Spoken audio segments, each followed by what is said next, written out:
Praise the Lord, mighty prophet of the Lord. Well, now, the Lord has spoken with me last night.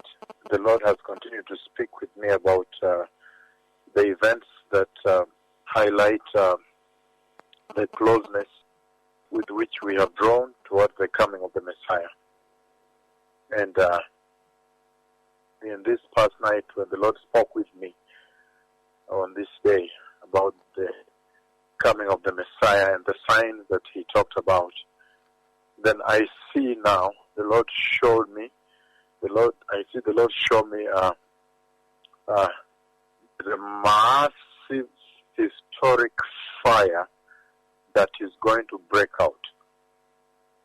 There is a very, very massive historic fire that breaks out, and I see people running. The Lord put me in the fire, and I panicked also.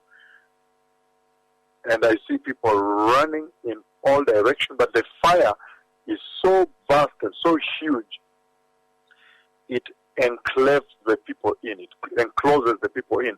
So there was almost nowhere to run, but I see a lot of people running in large numbers. Large numbers. A big fire is going to break out soon. A huge fire is about to break out soon. It will be in the news, and you'll see a lot of people running for their lives. I see a lot of people running in an amazing distress. I have never seen like that. The Lord puts me in there. I'm also stranded. Some people are trying to run to their houses to pick some money. There's this person who was saying they have put a lot of money in the house, so they want to run there and get the money, but fire circles them and it's coming raging fire. So I see a lot of fire that is coming. I see people running. I don't know whether it's black people or it looks more like there are black people running in all directions. There's got to be a historic fire and there's nowhere to run to. So people will be running in large mass and the fire will consume all sides, all around. It is going to be a distressful time that will consume at this hour.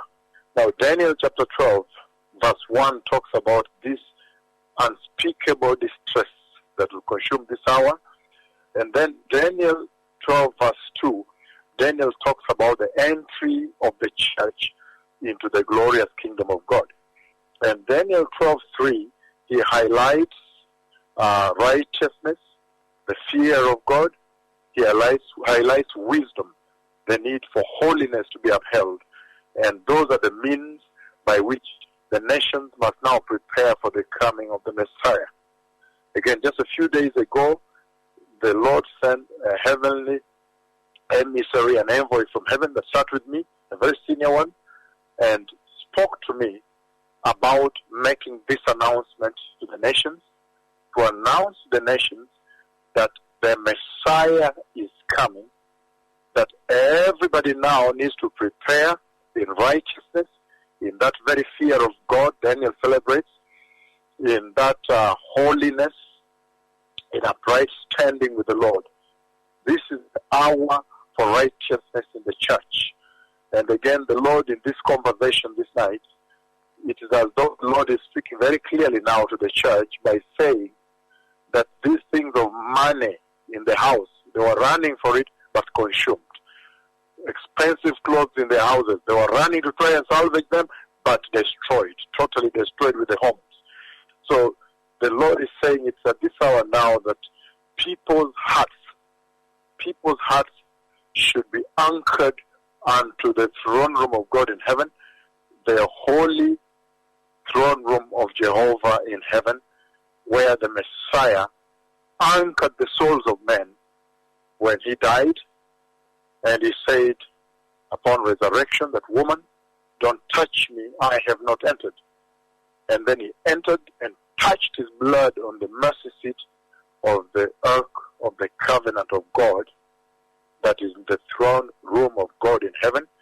In that way, he anchored the souls of the believers, the holy Christians, the righteous Christians, those in upright standing, those in the fear of God, those walking in the wisdom of the Holy Spirit. Thank you.